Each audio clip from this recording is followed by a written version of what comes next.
నమస్కారం top Telugu news కి స్వాగతం. హెడ్లైన్ చూద్దాం. ఏపీలో దూసుకుపోతున్న జగన్ కోసం సిద్ధం. తిరువురు పట్టణాలను 12వ వార్డులో స్వామిదాసుకు రోడ్ షోకు అపూర్వ స్పందన. శ్రీదేవి భూదేవి సమేత శ్రీ కళ్యాణ వెంకటేశ్వర స్వామివారి దేవాలయ 13వ వార్షిక బ్రహ్మోత్సవాలు. శ్రీ వెంకటేశ్వర స్వామివారి బ్రహ్మోత్సవాల్లో భాగంగా ఆలయంలో అనేక ఆధ్యాత్మిక కార్యక్రమాలు నిర్వహించారు. గ్రామోత్సవం గ్రామ మహిళల చేత స్వామివారి సన్నిధానంలో అమ్మవారికి కుంకుమార్చన జరిగింది. ఈ సందర్భంగా వివిధ ఆధ్యాత్మిక కార్యక్రమాలు వైభవంగా నిర్వహించారని ఆలయ ధర్మకర్తల మండలి చైర్మన్ మారెళ్ల పుల్లారెడ్డి నాగమణి దంపతులు తెలిపారు.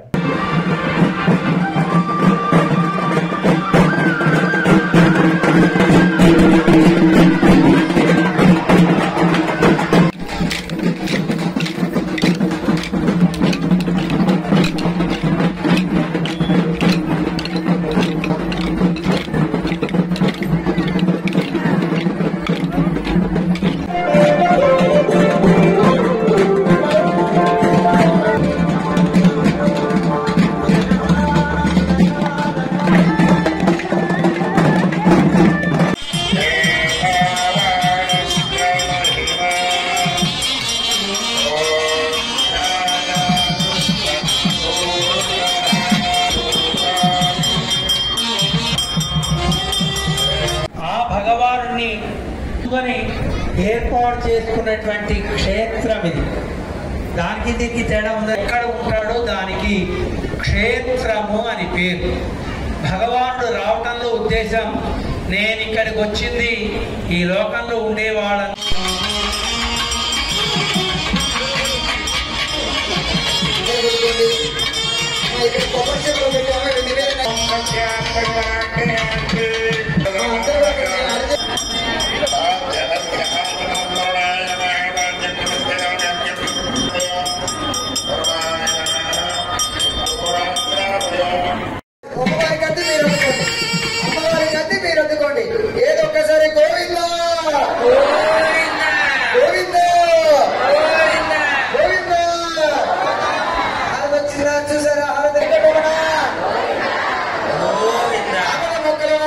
తాడేపల్లిగూడెంలో దేవాదాయ ధర్మాదాయ శాఖ మంత్రి కొట్టు సత్యనారాయణకి చేతు అనుభవించరైంది. ప్రభుత్వ ఉద్యోగుల వద్దకు వెళ్లిన సత్యనారాయణ తిట్టి బయటకు పంపించారు. ఇది సోషల్ మీడియాలో వైరల్ అయింది.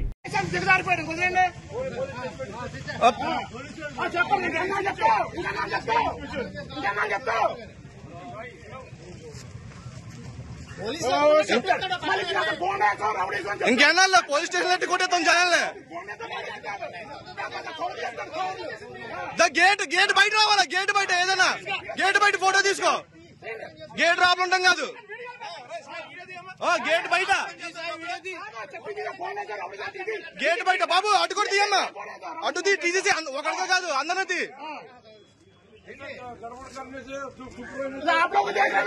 आप लोग देखो क्या कर रहे, चुपका नहीं, दोनों तरफ देख लो ना क्या कर रहे हैं आप लोग, दोनों तरफ देख लो. पैसा दिए ना क्या पे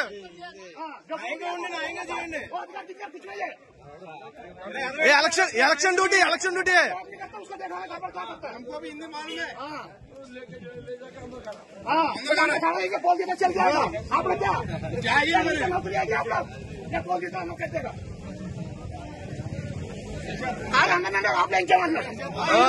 ఇంకా అయిపోయింది. రోజులు అయిపోయినాయి. బెదిరించి భయపడే రోజులు అయిపోయినాయి అందరి దగ్గర. క్యాండిడేట్ తిరగచ్చారు. ఆపలా క్యాండిడేట్ రాబుల పని ఏంటి?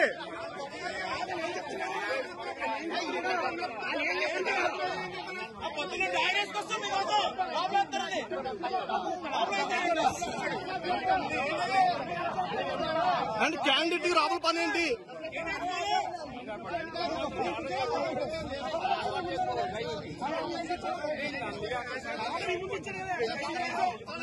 క్యాండిడేట్ డైరెక్ట్ గేట్ దగ్గరికి వెళ్ళొచ్చా? మేము రావా కూర్చుని?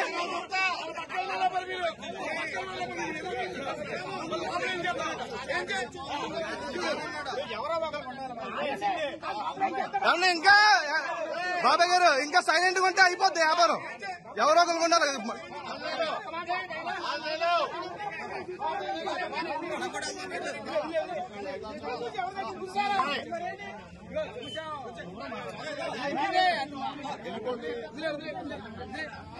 నంద్యాల జిల్లా డోన్ నియోజకవర్గంలో ఎన్నికల విధుల్లో భాగంగా పోస్టల్ బ్యాలెట్ ఓట్లు ఉపయోగించుకునేందుకు డోన్ ఆర్డీఓ ఆఫీస్కి వస్తే ఇక్కడ రెస్పాన్స్ అనేది లేక సరైన సమాధానం ఇవ్వడం లేదని వారు డిమాండ్ చేశారు. మాకు ఓటు హక్కు కల్పించకపోతే ఎన్నికల విధులను బహిష్కరిస్తామని చెప్పారు.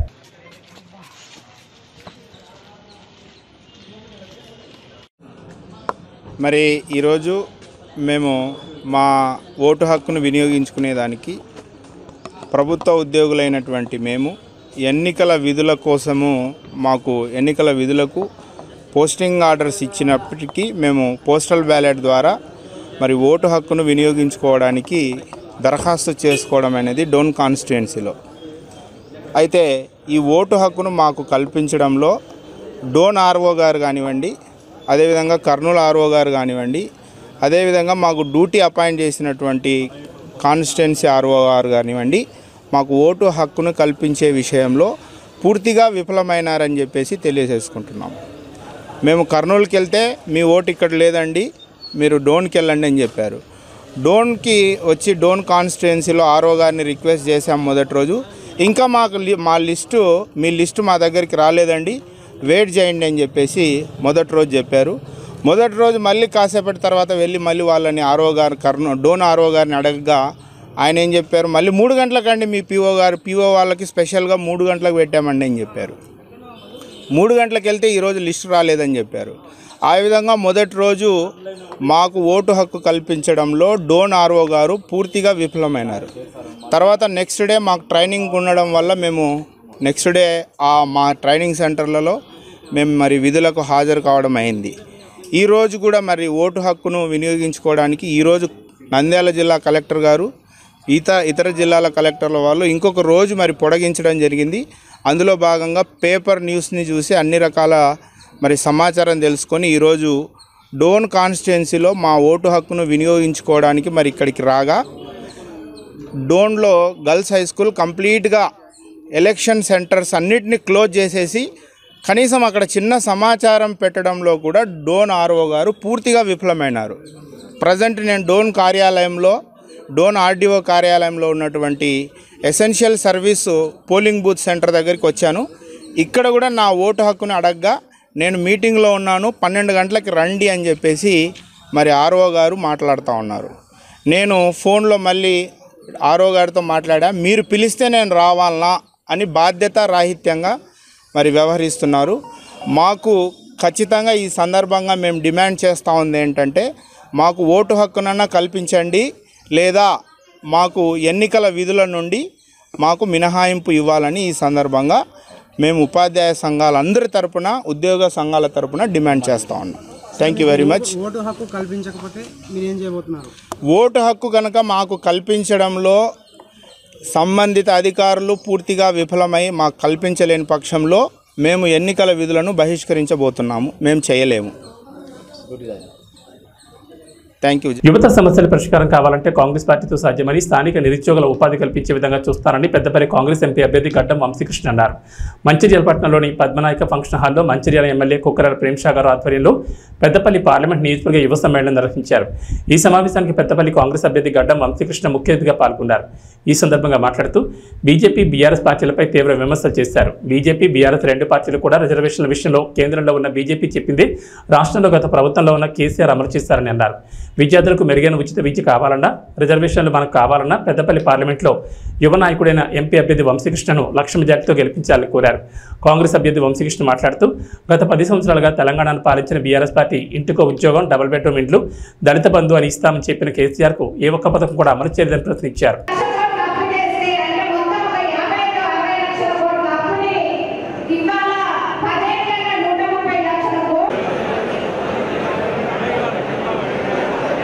ఇవన్నీ గుర్తు చేస్తున్నారంటే నేను కూడా ఒక యువకుడిని. నాకు ఒక యువకుడికి ఉద్యోగం లేకపోతే ఎంత బాధ ఉంటుందో నాకు తెలుసు. మానసికంగా, ఆర్థికంగా ఎన్ని కష్టాలు వస్తాయో నాకు తెలుసు. అందుకని హమ్ కిసీసే కమ్యూనిటీ అని చెప్పి మా కాకగారు ఎప్పుడు చెప్పేటోళ్ళు. చిన్నప్పటికి వెళ్ళి నువ్వు చదువుకో, మంచిగా తెలుగు చేసుకో, కష్టపడి కృషి చేసి ఏదైనా సాధించుకోవచ్చు అని చెప్పి నాకు చిన్నప్పటి నేర్పినారు. నేను అదే స్ఫూర్తిగా తీసుకుని మన పైకప్పుగా సోలార్ సెల్స్ పెట్టి ప్రపంచంలోనే లేని నేను నా గవర్నమెంట్ ఆఫ్ అమెరికా అవార్డు వచ్చిందని చెప్పి ఈ సందర్భంగా తెలియజేస్తున్నాను. అదేవిధంగా ఒక ఎలక్ట్రిక్ బైక్ సంస్థగా తయారు చేసి దాని మీద గవర్నమెంట్ ఆఫ్ ఇండియా నాకు 6 పేటెంట్ అవార్డు వచ్చిందని కూడా మీ అందరికీ తెలియజేస్తున్నాను. ఇది ఎందుకు చెప్తున్నానంటే అందరిలో కృషి చేసి కష్టపడి ఆ తపన ఉంటే ఏదైనా సాధించుకోవచ్చు అని చెప్పి నేను నమ్ముతాను. అదేవిధంగా 500 మందికి ఉపాధి కల్పించే అదృష్టం నాకు దాకింది. కార్మికులు మన సింగరేణి కార్మికుల పిల్లలకు కూడా ఉపాధి కల్పించే అదృష్టం నాకు కలిగిందని చెప్పి మీ అందరికీ ఈ సందర్భంగా తెలియజేస్తూ కేవలం గిరి మాటలు చెప్పేటోళ్ళ మాటలు నమ్మకండి. పనిచేసే తోలని మీరు గత 10 సంవత్సరాల ట్రాక్ రికార్డు చూసి పనిచేసే తోలని ఎంచుకోండి. నేను మీ అందరికీ అండదండగా ఉంటానని చెప్పి మీకు ఒక భరోసా ఇస్తుంటా.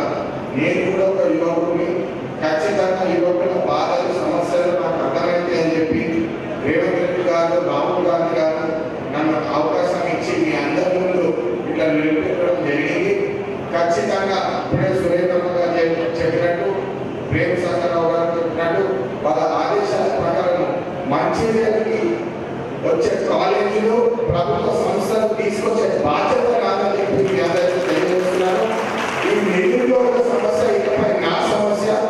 ప్రేమసాగరరావు గారు ఎప్పుడు పొద్దున చెప్పి ఎవరికి భయపడలేదు, ప్రజలకే భయపడలేదు. ఎందుకంటే ప్రజల కోసం సేవ కూడా లేకున్నామని చెప్పి ఖచ్చితంగా మీ అందరి కోసం సేవ చేసి ఈ నిరుద్యోగుల సమస్యల్లో దాన్ని మార్చివేస్తామని చెప్పి మీ అందరికీ సభాముఖంగా తెలియజేస్తూ అందరూ ఒకసారి నాకు చేతులెత్తి నాకు మద్దతు తెలిపి మీ ఆశీర్వాదం ఇస్తూ ఇంట్లో ఒక అన్నలాగా తమ్ములాగా భావించి జై కాంగ్రెస్, జై కాంగ్రెస్, చేతి గుర్తుకే.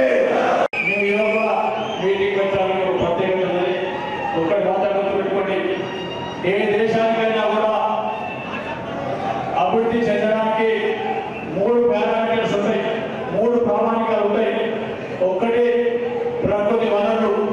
ప్రకృతి వనరులు ప్రపంచంలో ఏదైతే ఏ పని గ్రామాలలో పోకండి, ఏ మతం మీద ఏ కులం మీద పెట్టకండి. మీకు నేను ఉన్నా చెప్తున్నా, ఖచ్చితంగా మీకు మాటిస్తున్నా. ఎన్నికల నా అదృష్టం కొద్ది కాంగ్రెస్ ప్రభుత్వం వచ్చిన తర్వాత ఈ రాష్ట్రంలో ఇన్ఫర్మేషన్ టెక్నాలజీ మంత్రి కానీ, ఇండస్ట్రీ మంత్రి కానీ మన పార్లమెంట్ ఇంకా శ్రీరావు గారు ఉన్నారు. ఈ గడిచిన సందర్భంలో 2 సార్లు వచ్చినప్పుడు నేను అడిగినప్పుడు మాట ఇవ్వడం జరిగింది. ఆయన ఒకటి మాట, ఎన్నికలు అయిపోయిన తర్వాత బయట తయారు చేసుకొని చేద్దాము, దసరాలో ఫౌండేషన్ చేసే కార్యక్రమం చేస్తున్నాం. ఐటీ పార్క్ కానీ ఇండస్ట్రియల్ పార్క్ కానీ అంటే కాకపోతే దానికోసం అని చెప్పి ఐటీ పార్క్తో పాటు ఇండస్ట్రియల్ పార్క్ చేస్తే చిన్న చిన్న పరిశ్రమలు కాటేజ్ ఇండస్ట్రీస్ చేసినప్పుడు మాత్రమే ఒక 10 మంది కనుక మీరు పెట్టుకుంటా 10 మంది ఇంకో 10 మంది ఉద్యోగాలు వచ్చే అవకాశం ఉంటుంది. ప్రభుత్వ ఉద్యోగాలు అందరికి రావు. ప్రభుత్వ ఉద్యోగాలు అందరికి వస్తాయంటే ఇవాళ ఈ రాష్ట్రంలో 26 లక్షల పైన మంది గ్రాడ్యుయేట్ డిగ్రీ కానీ ఆ పైన చదువుతున్న విద్యార్థులు నిరుద్యోగులు. ప్రజాస్వామ్య పరిరక్షణ కోసం పాటుపడే పార్టీ కాంగ్రెస్ పార్టీ అని, అందుకే మా మద్దతు కాంగ్రెస్ పార్టీకి తెలుపుతున్నామని తెలంగాణ జనసమితి అధ్యక్షుడు ప్రొఫెసర్ కోదండరాం అన్నారు. పార్లమెంట్ ఎన్నికల ప్రచారంలో భాగంగా మంచిర్యాల జిల్లా బెల్లంపల్లి ఎమ్మెల్యే గడ్డం వినోద్ నివాసంలో తెలంగాణ జనసమితి అధ్యక్షుడు ప్రొఫెసర్ కోదండరాం, ఎమ్మెల్యే గడ్డం వినోదులు ప్రెస్ మీట్ నిర్వహించారు. ఈ సందర్భంగా కోదండరాం మాట్లాడుతూ రాష్ట్రంలో తెలంగాణ జనసమితి పార్టీ పార్లమెంట్ ఎన్నికల్లో కాంగ్రెస్ పార్టీకి తమ మద్దతు తెలుపుతుందని, మొత్తం 17 స్థానాల ఎంపీ అభ్యర్థులను గెలిపించాలని ప్రజలకు విజ్ఞప్తి చేశారు. బీజేపీ పాలనలో అస్తమానతలు చాలా పెరిగిపోయాయని, 25,000 కోట్లున్న అదాని ఆస్తులు 7,50,000 కోట్లకు చేరాయని పేర్కొన్నారు. బీజేపీ జీఎస్టీ, పెట్రోలియం ఉత్పత్తుల పేరుతో 58 లక్షల కోట్ల పన్నుల భారం దేశ ప్రజలపై మోపిందని, కానీ కార్పొరేట్ పన్నులు మాత్రం తగ్గించి రైతుల పేరు మీద ఉన్న 5 లక్షల కోట్ల రూపాయల రుణమాఫీకి మాత్రం డబ్బులు లేవని చేతులెత్తేసిందని, దేశంలో నిరంకుశ పాలన కొనసాగుతోందని అన్నారు. అందరికీ నమస్కారం. ప్రత్యేకంగా పర్సనల్గా నేను మనస్ఫూర్తిగా థ్యాంక్స్ చెప్తున్నా సీనియర్ నాయకులు కోదండరాం సార్ మా ఇంటికి రావడం, మమ్మల్ని ఆశీర్వదించడానికి ఇచ్చిన అవకాశాన్ని, ఆయనకు మా నాయనతో ఉన్న దగ్గర సంబంధాలతో మా కుటుంబంతో we're deeply grateful to you sir for coming. ఈ ఎన్నికల వల్ల మా సోనియమ్మ తల్లి ఇచ్చిన 6 గ్యారంటీల గురించి కాంగ్రెస్ పార్టీ తరఫున మా ముఖ్యమంత్రి గారు యావత్ తెలంగాణలో ఇచ్చిన మాట పెట్టుకుంటే 5 గ్యారెంటీలు ఇప్పటిదాకా కన్ఫర్మ్ చేసి ప్రజలకు అందరికి ఇచ్చిన సేవలు ఇచ్చిన మాట పెట్టుకుంటామని కాంగ్రెస్ పార్టీ తరఫున ఇచ్చిన అవకాశాన్ని ప్రజలందరూ మంచి సపోర్ట్ ఇస్తున్నారు. ప్రతి ఒక్క ప్రోగ్రాం కూడా ప్రతి ఏరియాలో కూడా సక్సెస్ అవుతుంది. మాకు పూర్తిగా విశ్వాసం ఉంది. ప్రజలందరూ మన కాంగ్రెస్ పార్టీకి సంబంధించిన 14 నుంచి 15 క్యాండిడేట్లు గెలిచే అవకాశాలు కనిపిస్తున్నాయి. రకరకాలుగా ప్రొపగండా లేని ఈ 15 రోజుల నుండి తీసుకుపోయి ప్రత్యేకంగా యావత్ భారతదేశంలో కొంతమంది దుష్ట శక్తులు రకరకాలుగా రాంగ్ ప్రొపగండా చేసుకుంటూ కూర్చొని ఒక ఇంపార్టెంట్ పాయింట్ ఏం బయటకు వచ్చిందంటే ఇప్పుడున్న రూలింగ్ పార్టీ ఇంకా బీఆర్ఎస్ పార్టీ పొత్తు అయి ప్రత్యేకంగా ప్రజలకు ఒక రాంగ్ ఇంటిమేషన్ ఇచ్చే కార్యక్రమాన్ని పెట్టుకొని మన ప్రైమ్ మినిస్టర్ గారు మోడీ గారు అమిత్ షా గారు మాట్లాడిన 83% పాపులేషన్ మన ఇండియాలో ఉన్న అందరినీ వాళ్ళను గంగల పడేసే కార్యక్రమాన్ని పెట్టుకున్నారు. ఎస్సీ ఎస్టీ బీసీ మైనారిటీ సోదరులకు ఉన్న ఓటు హక్కుని గుంజుకొని చేసుకున్న కార్యక్రమాన్ని 400 బార్ ఆర్ ఏ కాన్స్టిట్యూషన్ అమెండ్మెంట్ అనేది పెట్టిన ఘనత ప్రజలందరూ దీని గురించి చాలా ప్రత్యేకంగా ఆలోచిస్తున్నారు. ఈ ఉన్న వార్త వాళ్ళు తీసుకున్నది 400 బార్ తరఫు నుంచి ప్రజలందరూ వాళ్ళకు ఒక అవకాశం ఇవ్వద్దని బుద్ధి చెప్పాలని ఒక ఇష్యూలో ఉన్నారు. మాకు పూర్తిగా విశ్వాసం ఉన్నది. ప్రత్యేకంగా మన తెలంగాణలో 85 to 90% ఉన్న ఎస్సీ ఎస్టీ బీసీ సోదరులకు నేను విజ్ఞప్తి చేస్తున్నా, మీరందరూ మీ హక్కుని కాపాడుకోండి. కాన్స్టిట్యూషన్లో డాక్టర్ అంబేద్కర్ గారు ఇచ్చిన రైట్ని ప్రత్యేకంగా దే వాంట్ టు డిస్ట్రాయ్. అందుకోసం మన హక్కుని కాపాడుకోమని నేను మళ్ళొకసారి మనకున్న ప్రజలందరికీ అప్పీల్ చేస్తున్నా. కాంగ్రెస్ పార్టీ తరఫు నుంచి తీసుకున్న ప్రతి ఒక్క డెమోక్రాటిక్ స్టెప్ని ఇప్పటిదాకా బీజేపీ బీఆర్ఎస్ వాళ్ళు కలుసుకొని వాళ్ళున్న డిక్టేటర్షిప్ ప్రజల మీద దూయాలని ప్రత్యేకంగా మాట్లాడారు. వాళ్ళు రకరకాలుగా ఏమన్నారంటే 2 కోట్ల జాబ్స్ ఇస్తామని దాదాపు 10 ఏళ్ల సంది 20 కోట్ల జాబ్స్ ఇచ్చే జాగల 7,80,000 కోట్లు అంటే అది దాదాపు 2% ఆఫ్ ద ఓటింగ్ ఎంప్లాయ్మెంట్ అనే ఇచ్చే అవకాశాలు. అంటే ప్రజలకు మబ్బులో పెట్టి బీఆర్ఎస్ ఎట్లా మబ్బులో పెట్టిందో బీజేపీ కూడా మబ్బు పెట్టి ఓట్లు తీసుకుంది 2 సార్లు, మళ్ళొకసారి 3వ సారి కూడా జైలుకే వాళ్ళు ప్రయత్నిస్తున్నారు. రకరకాలుగా వాళ్ళు చేసే ప్రొపగండా చేస్తున్నారు. ప్రజలందరూ దీన్ని ఊహించి మాకు ఒక విశ్వాసం ఏముందంటే ప్రజల మీద ఇచ్చిన అవకాశము మాకు ఒక కాన్ఫిడెన్స్ ఉన్నది. వాళ్ళు పెద్ద ఎత్తున సక్సెస్ చేస్తారని మళ్ళొక్కసారి నేను ఉన్న యావత్ తెలంగాణలో భారతదేశంలో ఉన్న ప్రజలందరికీ కళ్ళిప్పండి. మీ హక్కులను మన హక్కులను మనం కాపాడుకుందాం. వాళ్ళు గంగలో తీసుకుపోయే కాన్స్టిట్యూషన్ రూల్ని వాళ్ళకు బుద్ధి చెప్పే అవకాశం ఉన్నదని మీ అందరితో పేరున కోరుకుంటూ మనస్ఫూర్తిగా కాంగ్రెస్ పార్టీకి ఓటించి గెలమని మళ్ళొకసారి ప్రార్థిస్తూ సెలవు తీసుకుంటాం. మీడియా మిత్రులందరికీ పేరున వందనం. తెలంగాణ జనసమితి తరఫు నుంచి మేము కాంగ్రెస్ పార్టీకి మద్దతు ప్రకటించిన సంగతి మీకు తెలిసే ఉంటుంది. మేము ఈ పార్లమెంటు ఎన్నికల్లో మొత్తం 17 స్థానాల్లో కూడా కాంగ్రెస్ పార్టీ అభ్యర్థులను గెలిపించాలని, కాంగ్రెస్ పార్టీని మంచి మెజారిటీతో గెలిపించాలని ఈ సందర్భంగా మేము పౌరులందరికీ తెలంగాణ జనసమితి పార్టీ నుంచి అభ్యర్థిస్తున్నాం. మేము ఈ నిర్ణయం తీసుకోవటానికి వెనుక కారణం లేకపోలేదు. చాలా లోతుగా జాతీయ స్థాయి ఆర్థిక సామాజిక పరిస్థితుల గురించి అధ్యయనం చేసినాం. ఈ అధ్యయనంలో మాకు తెలిసిన 2 విషయాలు ప్రధానంగా ప్రస్తావించాలి. మొదటిది ఏంటంటే ఈ బీజేపీ పాలనలో అసమానతలు తీవ్రంగా పెరిగినాయి. అప్పుడు బీజేపీ అధికారంలోకి రాకముందు ఒక 50 మంది బిలియనియర్లు ఉండే. ప్రపంచంలో ఫార్చ్యూన్ అనే పత్రికలో గుర్తించినటువంటి వాళ్ళు ఒక 50 మంది ఉంటే బీజేపీ పాలనలో వాళ్ళ సంఖ్య 162కు పెరిగింది. ఇందులో ముఖ్యంగా వాళ్ళ సంపద మనం అదానీది తీసుకుంటే 25,000 కోట్ల నుంచి 1,50,000 కోట్లకు వాళ్ళ ఆస్తి పెరిగింది. 7,50,000 కోట్లకు. ఎక్కడ 25,000, ఎక్కడ 7,50,000. అదేవిధంగా అంబానీ ఆస్తి 1,50,000 కోట్లు ఉన్నది 7.5 లక్షలకు పెరిగింది. అది కూడా 7.5 లక్షల కోట్లకు పెరిగింది. ఇది ఒకటి మనం గమనించాలి. కానీ ప్రజల మీద మాత్రం విపరీతంగా పన్నులు వేసింది ఈ పార్టీ. అది జిఎస్టీ పేరుతో కానీ లేదంటే పెట్రోలియం ఉత్పత్తుల మీద వేసిన పన్నులు కానీ 58 లక్షల కోట్లు. ఇది మనం మోస్తున్నటువంటి భారం. కార్పొరేట్ పన్నులు మాత్రం తగ్గించారు, అది విపరీతంగా వాటికి మినహాయింపులు ఇచ్చారు. 5 లక్షల కోట్లు రైతులకు ఉన్నటువంటి రుణభారం అయితే ఆ రుణభారాన్ని మాఫీ చేయటానికి డబ్బులు లేవనే కారణం చూయించినటువంటి ప్రభుత్వం, మంచి సంప్రదాయం కాదని దానికి నిరుత్సాహపరిచినటువంటి ప్రభుత్వము బీజేపీ ప్రభుత్వం. 16 లక్షల కోట్లు మన కమర్షియల్ బ్యాంకు, ఈ జాతీయ బ్యాంకులలో ఉన్నటువంటి కార్పొరేట్ పన్నులు రుణాలను మాత్రం మాఫీ చేశాను. 16 లక్షల కోట్లు. ఇంకా బయట ఉన్నటువంటివన్నీ కలిపితే 30 లక్షల కోట్ల దాకా వాళ్లకు మినహాయింపునివ్వటం జరిగింది. ఇది ఇంత పెద్ద స్థాయిలో ఒక సైడు మొగ్గు చూపుతున్నటువంటి ప్రభుత్వం ఇది. కానీ భారమేమో ప్రజలు మోస్తా ఉన్నారు. 35% మంది పిల్లలు పోషకాహార లోపంతో పుడుతున్నారు. నిరుద్యోగం 2 నుంచి అది 8% పెరిగింది. యువకుల్లోనైతే ప్రతి 3 ఒకరు నిరుద్యోగులుగా. టీటీడీ పాలక మండలి సభ్యులు వై సీతారామరెడ్డి ఆదేశాల మేరకు మంత్రాలయం మండల కేంద్రంలోని జగనన్న కాలనీలో మరియు రామసుధా కాలనీలో మండల నాయకులు పెట్రోల్ బంక్ సీనన్న నేతృత్వంలో ఇంటింటికి వెళ్లి జగనన్న అందించిన సంక్షేమ పథకాలను వివరించి మే 13 తేదీన జరిగే ఎన్నికల్లో MLA Y Balanagareddy, MP BY Ramaiah fan గుర్తుకు ఓటు వేసి అత్యధిక మెజార్టీతో గెలిపించాలని కోరారు. ఈ కార్యక్రమంలో సర్పంచ్ తెల్లబండ్ల భీమయ్య, వ్యవసాయ సలహా మండలి సభ్యులు మల్లికార్జున, వైస్ ఎంపీపీ పొలికుక్క రాఘవేంద్ర, సచివాలయం కో-కన్వీనర్ రాఘవేంద్ర ఆచారి, ఉప సర్పంచ్ హోటల్ ఫర్మేష్, ఎంపీటీ సభ్యులు వెంకటేష్ శెట్టి, బొంబాయి శివ, రామపోగు సల్మాన్, ముఖ్య నాయకులు, కార్యకర్తలు, వార్డు సభ్యులు, SC, ST, BC, minority, OC అన్ని కులాల వారు పాల్గొన్నారు.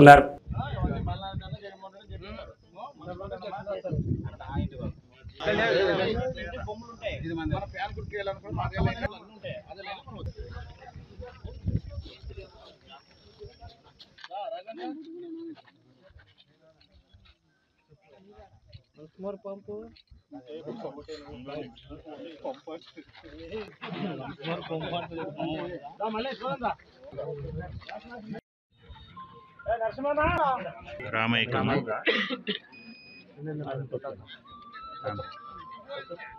ఫ్యాన్ సరిగా వస్తాను చూడమ్మా, సౌండ్ రావాలి.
కర్నూలు జిల్లా ఆలూరు నియోజకవర్గం హోళగుంద మండలం గజ్జహల్లి గ్రామంలో వైసీపీ నుంచి టీడీపీలోకి భారీగా చేరికలు జరిగాయి. అన్ని వర్గాల ప్రజలు ఏకతాటిపైకి వచ్చి టీడీపీ కూటమి అభ్యర్థి వీరభద్ర గౌడ్ను గెలిపించాలని జనసునామీలా తరలివచ్చి ప్రచారాన్ని విజయవంతం చేశారు.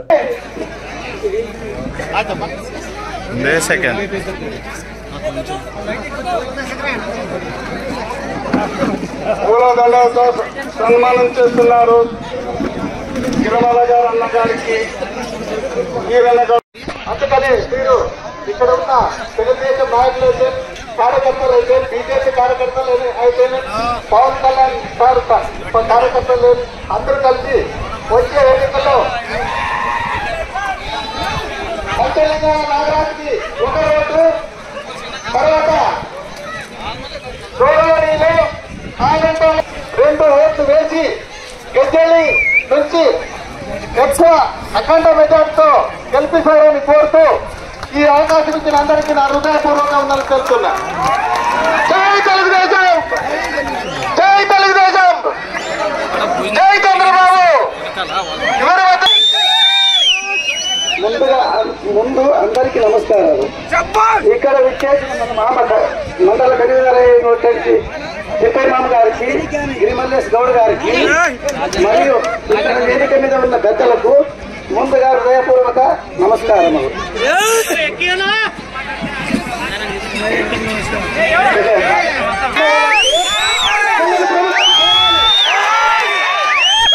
మన ఊరు నుంచి అవినీతి అంతం కావాలంటే బాబు రావాలి, బాబు రావాలి.